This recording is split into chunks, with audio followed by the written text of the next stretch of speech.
Hi, I'm Sarah Chen, and this is the story of how I learned that sometimes family can be your worst enemy, especially in business. For 10 years, I poured my heart and soul into our family's small tech company, transforming it from a struggling startup into a $50 million enterprise. But sometimes success breeds jealousy even among those who should be celebrating your achievements. I still remember the day everything started, when our family business was nothing more than a small computer repair shop in a strip mall. Dad had started it 20 years ago, and it was his pride and joy, even though it barely made enough to support our family. My sister, Emma, was always his favorite, the one who got straight A's and went to an elite business school. I was the quiet one, the one who stayed behind to help Dad while pursuing my computer science degree at a local college. "Sarah, you're wasting your potential here," Emma would say during her visits home from college. "You should aim higher." But I saw something in our little shop that others didn't: potential. While Emma was studying theoretical business models, I was learning real-world programming and spotting gaps in the market. During my final year of college, I developed our first proprietary software, a simple but effective tool for small businesses to manage their inventory. It wasn't revolutionary, but it was user-friendly and affordable. Dad was skeptical at first, but when local businesses started buying licenses, his attitude changed. "Maybe you're onto something here, kiddo," he said, finally showing a glimmer of pride in my work. Those words meant everything to me then. If only I had known they were as temporary as morning dew. The business grew steadily under my guidance. I worked 14-hour days, 7 days a week. While Emma was climbing the corporate ladder at a prestigious consulting firm in New York, I was building something real.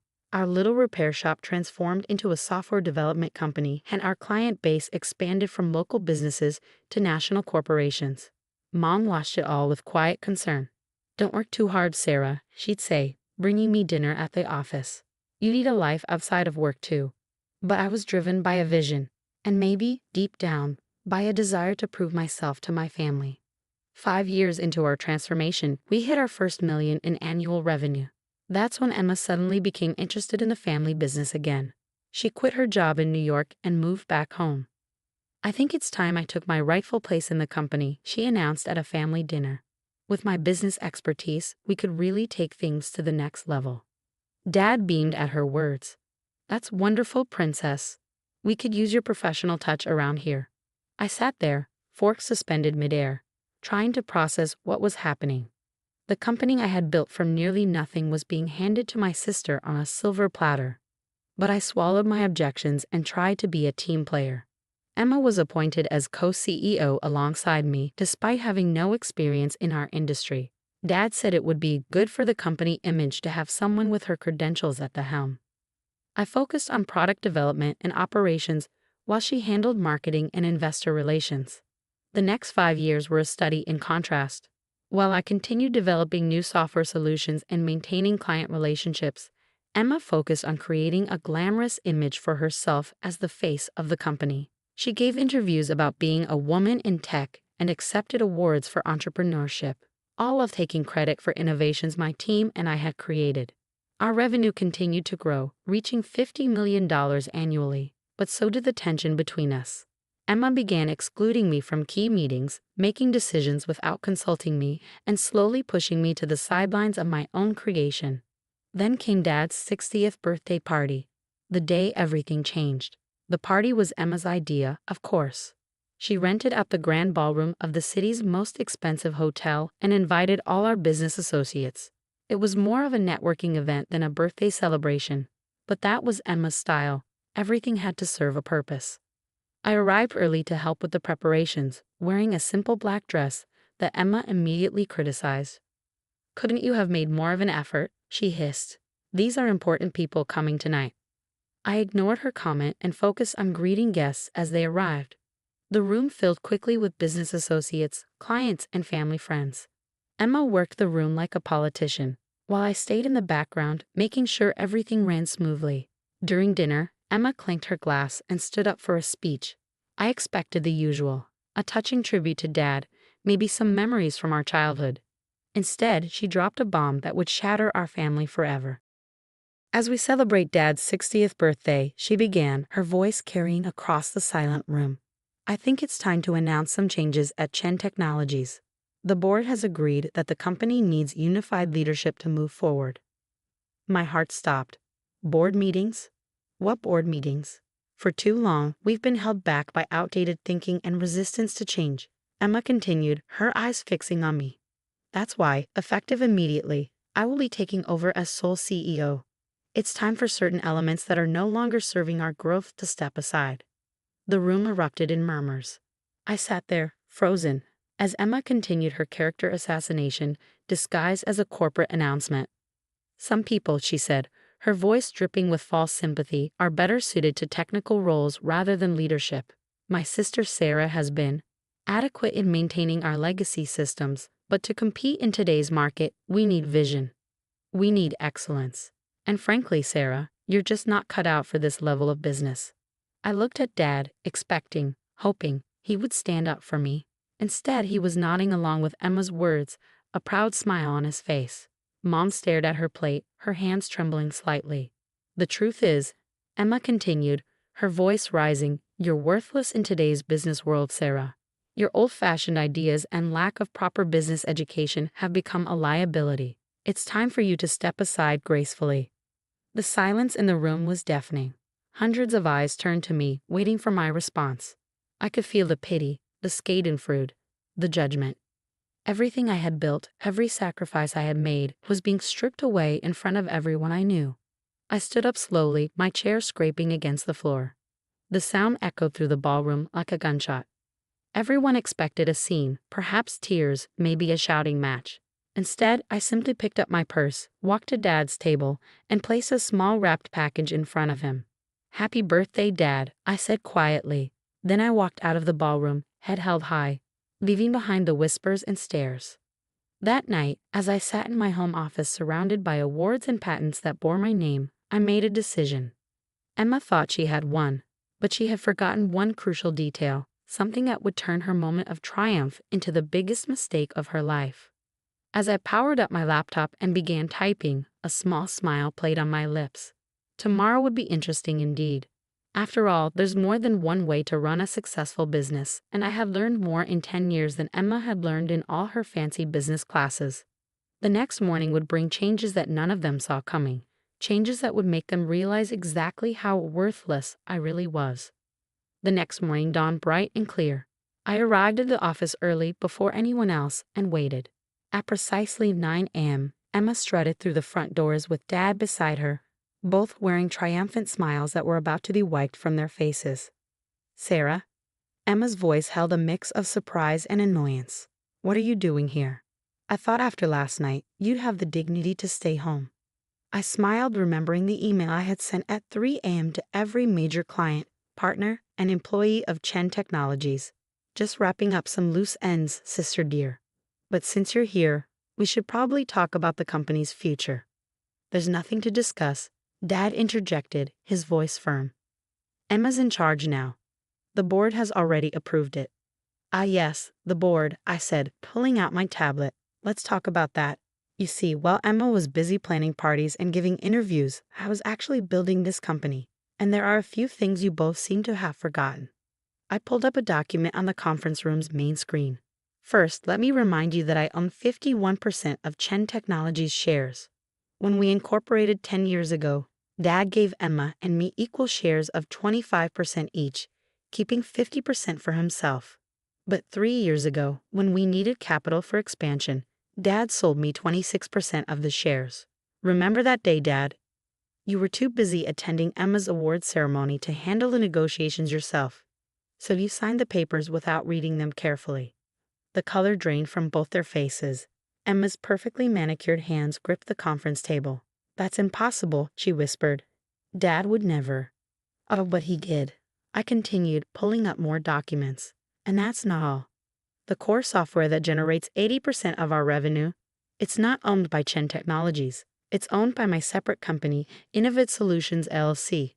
Chen Technologies only has a licensing agreement which expires, I checked my watch, about 10 minutes ago." Dad collapsed into a chair, realization dawning on his face. "The renewal papers. The ones you asked me to sign last week. The ones you were too busy to read because you were helping Emma plan the party. Yes, those papers." I decided not to submit them. Emma's face contorted with rage. You underhanded little. Careful, sister, I cut her off. You might want to hear the rest before you finish that sentence. While you were busy announcing my supposedly graceful exit last night, I was sending emails to our clients. You see, most of our major clients have personal loyalty clauses in their contracts. They signed with Chen Technologies because of me, my expertise, and my track record. Last night, I informed them of the leadership changes and my departure. I pulled up my email showing the dozens of responses that had already arrived. Would you like to know how many have already triggered their contract termination clauses? Or how many of our top developers, who by the way are actually employed by Innovative Solutions, have already accepted positions at my new venture? The room fell silent. Through the glass walls, we could see employees gathering, whispers spreading as they checked their emails. Emma's perfect composure cracked as she frantically checked her phone. You can't do this, she stammered. The company you tried to steal from me? I finished for her. The one you thought you could just take over because you have an MBA and Dad's approval. That company ceased to exist the moment you decided to humiliate me in front of everyone we know. I stood up, smoothing my dress. So here are your options. Option 1. I walk away with my shares, my software, my clients, and my employees. Chen Technologies becomes an empty shell, and you can explain to all those important people you invited last night why the company's value dropped to zero overnight. Dad's face had aged 10 years in the last 10 minutes. And option 2, he asked weakly. Option 2, you both resign. I take full control of Chen Technologies. You keep your shares as silent partners, receiving dividends but having no say in operations. Emma gets a nice severance package and glowing references for her next job, somewhere far away from here. Emma's face had turned an interesting shade of red. You planned this all along, didn't you? You've just been waiting for the right moment to stab us in the back. I laughed, but there was no humor in it. No, Emma. I spent 10 years trying to be a good daughter and sister while you both took me for granted. I built this company from nothing while you collected accolades for my work. I only planned this. I checked my watch again, about 12 hours ago, after you called me worthless in front of everyone we know. My phone buzzed, another client termination notice. Time's running out. What's it going to be? The next hour was a blur of paperwork and lawyers. By noon, I sat alone in what was now my office, looking out over the city. The company I had built was now truly mine, but the victory felt hollow. Family relationships lay in ruins around me, trust shattered like dropped crystal.